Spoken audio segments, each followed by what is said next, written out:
¿Has subido a ver a los niños? Un adolescente estaba cuidando por primera vez a unos niños en su casa enorme y lujosa.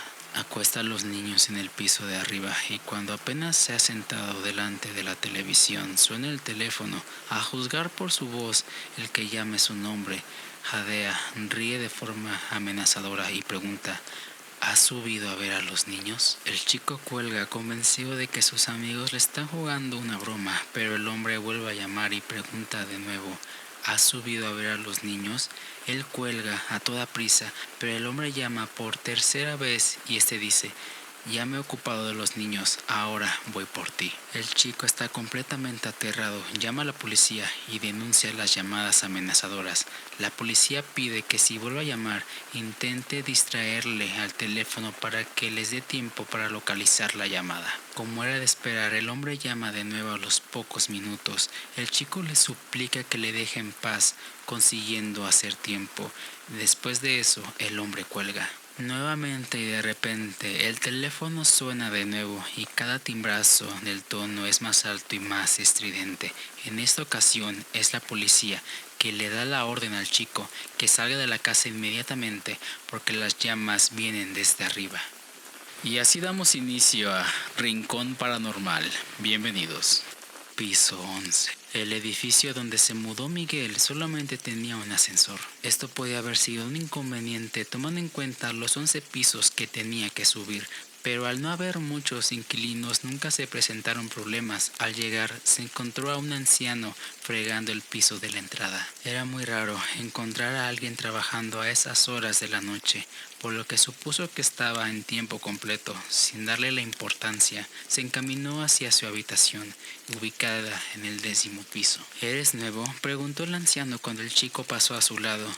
Sí, señor, me acabo de mudar. Bien, eso significa un cuarto más que limpiar, contestó secamente. Más te vale no causar alboroto. No se preocupe, no suelo ser muy sociable, respondió Miguel bajando la vista.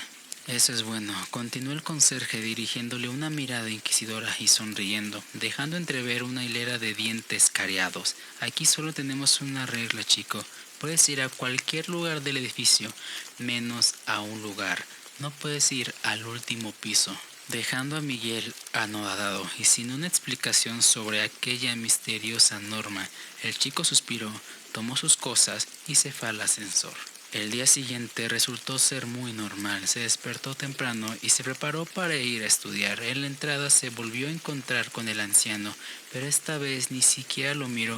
Miguel volvió ya muy entrada la noche, muerto de sueño y con el único deseo de tumbarse en la cama hasta el día siguiente. Esta vez no encontró al viejo en el vestíbulo, aunque no se dio mucho cuenta de ello. Siguió de frente y entró al ascensor, donde presionó el botón del número 10.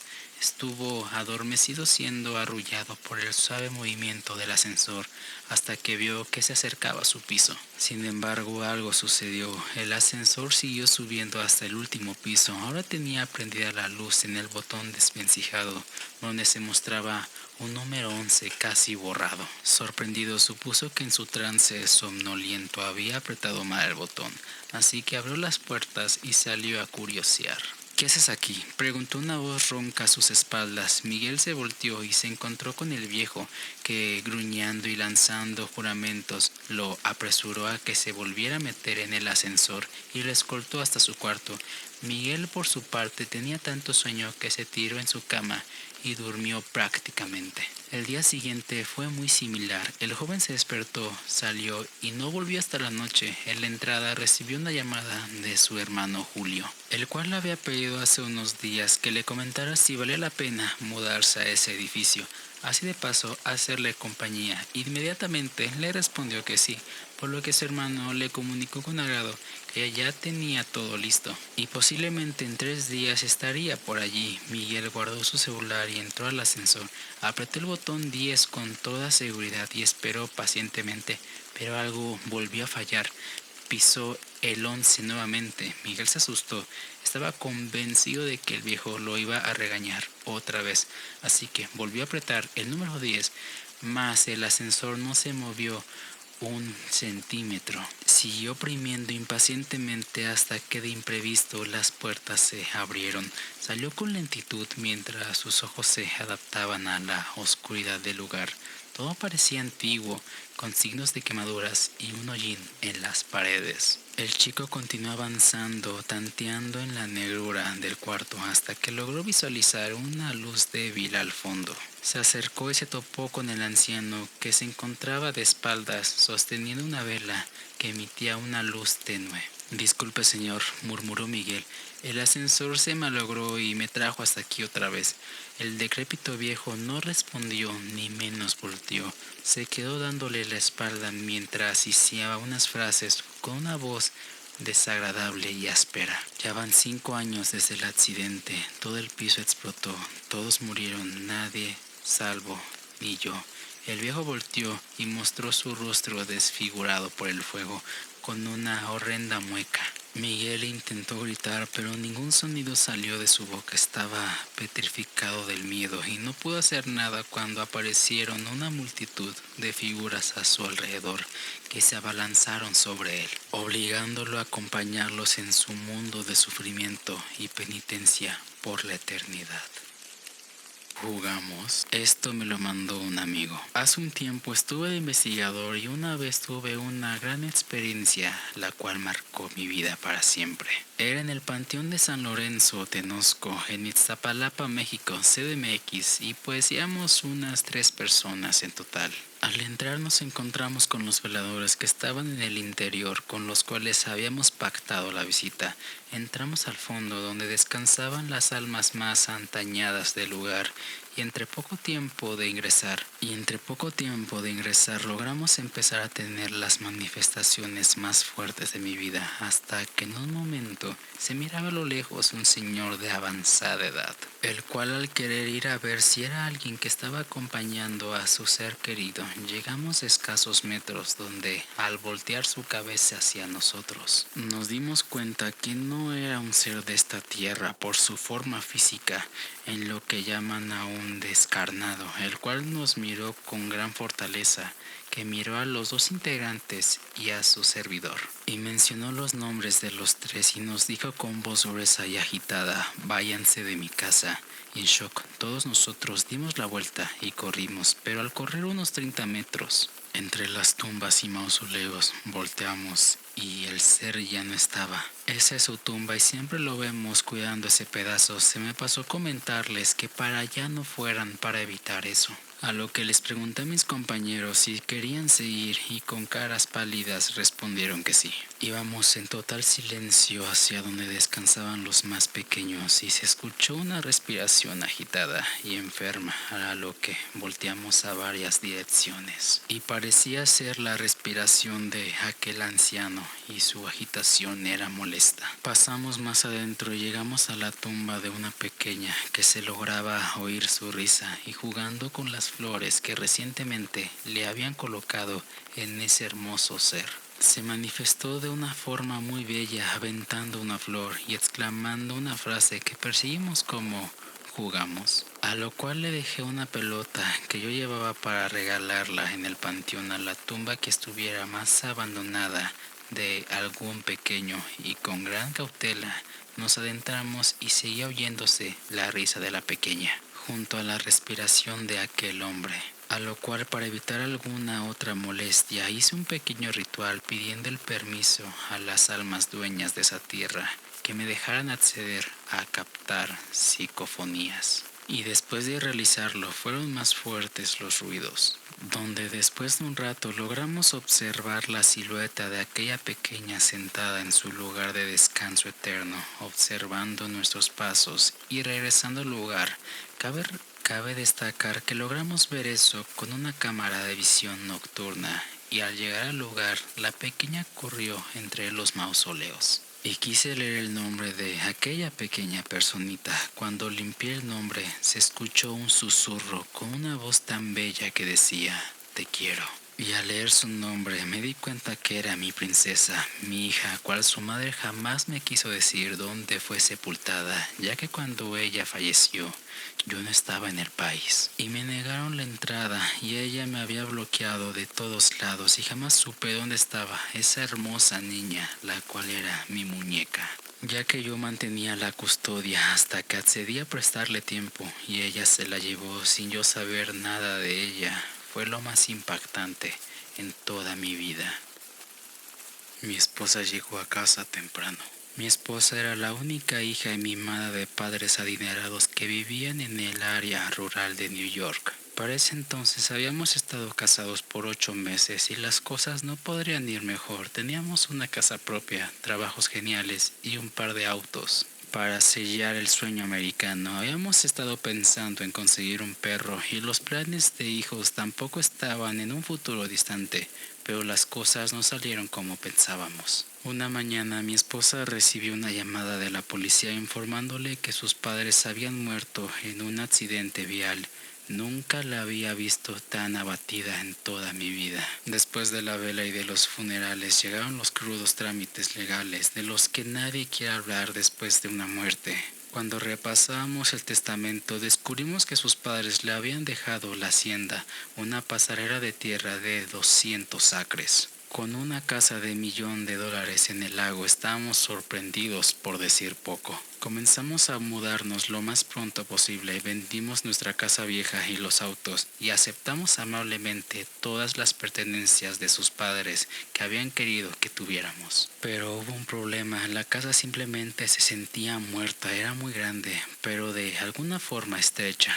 Todas las paredes parecían ser más angostas de lo que deberían, y podrías gritar desde un extremo de la casa sin poder escucharlo en el otro. Acostumbrarnos nos fue algo complicado, pero al final le agarramos cariño al viejo mastodonte, o al menos eso fue lo que le dije a mi esposa. Cuando estaba solo en la casa había algo desconcertante sobre el lugar, un rechinido en el piso, un crujido en la ventana, un escalofrío en mi cuello cuando pasaba a un lado de una ventana brillante. Sintiéndome como si estuviera siendo observado, realmente me molestaba mucho. Mi esposa trabajaba hasta la tarde, cada día de la semana, cuidaba de las personas en un asilo para el Arca, y sus turnos se extendían desde las 4 hasta la medianoche. Yo disfrutaba de ese tiempo a solas, leía con frecuencia o escribía y a veces preparaba una gran pipa y me sumergía en una película. Y esta fue una de esas noches, aliste todo, le di unas caladas a mi pipa y me envolví en una sábana y empecé a ver una película. Fue un viernes y apenas eran las 8 de la noche, así que supuse que unas cuantas cervezas no me caerían tan mal. Tenía 4 horas y media hasta que mi esposa regresara. Me bebí algunas y llegué casi la mitad de la película cuando escuché algo en el piso de abajo. Juro que pensé que era la casa jugándome trucos como lo había hecho tantas veces en el pasado. Traté de ignorarlo, pero entonces escuché otro portazo.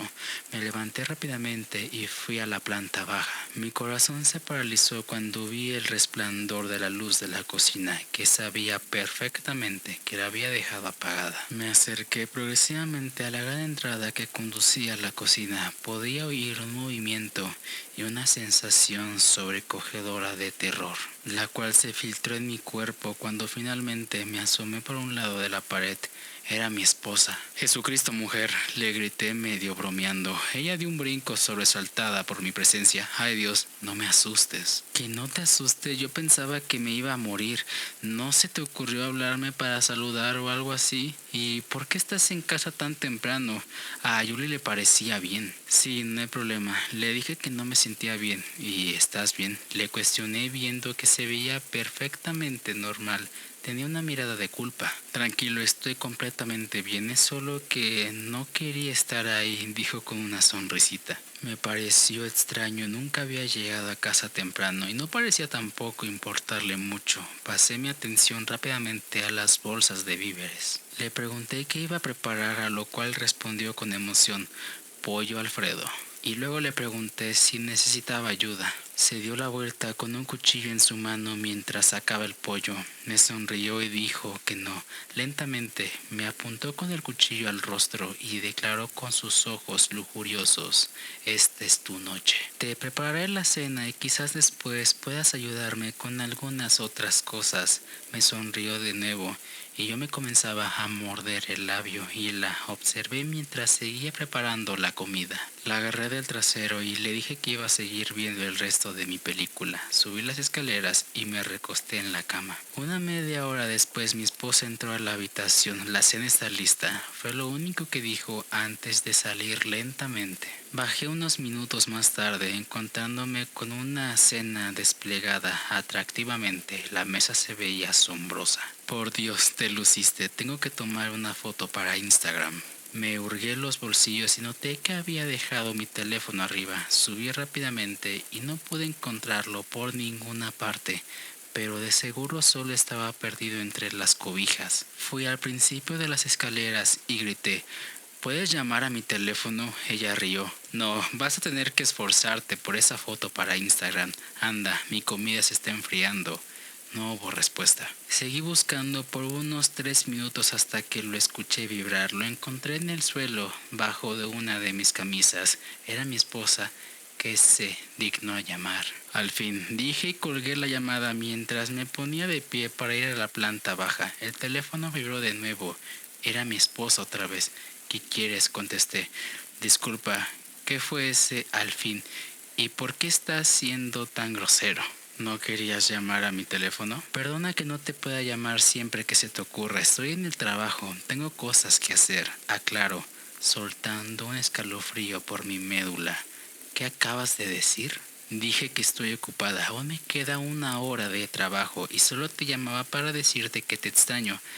Pero tenías que contestarme el teléfono como un cretino. Así que estás diciendo que no estás en la cocina, ni menos en la casa, repliqué. Ahora mi tono era bajo y tenebroso. Se comenzó a reír diciendo que no está en la cocina. No, te digo que hay alguien aquí que se ve exactamente como tú. Pensé que habías llegado temprano. Tragué grueso a medida de que el entendimiento paralizaba mi cuerpo. Tienes que ponerle llave al dormitorio ahora mismo y encuentra algo que puedas usar como arma, dijo frenéticamente, y además dijo que iba a llamar a la policía. Cariño, ¿qué mierda está pasando? ¿Quién es? Exigí. El miedo fluía en mi voz y me dijo que era su hermana. Me quedé en el dormitorio hasta que la policía llegó. Resultó que se había asustado y se fue antes de que la policía llegara, encontrando un arsénico en la comida y una nota con 4 palabras que decían: esta es mi casa. Mi esposa nunca me contó de su hermana gemela. Al parecer había estado entrando y saliendo de prisión y de hospitales psiquiátricos en toda su vida. Su familia la había desheredado y era como si estuviera muerta. Fue así hasta que escuchó del accidente. Ahora todas esas sensaciones extrañas que he estado sintiendo son más válidas y no han desaparecido. Mamá muerte. Mariana, de aproximadamente 29 años de edad, deambulaba por varias iglesias y calles del centro histórico, siempre con su bebé en brazos. Varias cobijas lo cubrían y ella le iba mostrando cada uno de los lugares que visitaban. Varias personas la miraban, pues su emoción al contarle historias a su pequeño era descomunal. Sin embargo, había algo raro, pues el bebé no se le escuchaba llanto, risa o algún sonido típico de recién nacidos. Un día, mientras la mujer se encontraba en uno de sus tantos recorridos, fue de visita como siempre con su pequeño, pero además un olor fétido se desprendía de él. Las personas llamaron al sistema de emergencias o al 911 y estos descubrieron de que se trataba de un menor que ya había fallecido. Intentaron detenerla, pero estalló y, según cuenta testigos, desaparecía al doblar la esquina. Los agentes de seguridad dieron aviso para que estuvieran alertas y varias horas más tarde fue localizada en el pasaje Zaragoza, en el centro histórico, deambulando aún con el cuerpo sin vida de su bebé. Se presume que todo fue un derivado de un descuido materno. El pequeño contaba con 36 a 48 horas de haber fallecido, pues comenzaba a entrar en la fase de descomposición. Su cara y su cuerpo se tornaron de un color oscuro. Al ser detenida pidió que le dieran más tiempo, pues aún le faltaba a su bebé varios lugares por conocer. Por extraño que parezca, algunos comentaban que la noche en la que fue detenida lograron escuchar el llanto de un menor en algunas calles del centro histórico. Y hasta aquí el episodio del día de hoy, queridos oyentes de Rincón Paranormal. Espero que les haya encantado, al igual como a mí, narrarles como siempre estas anécdotas e historias paranormales. Así que los veo el día de mañana. Se cuidan mucho. Bye bye.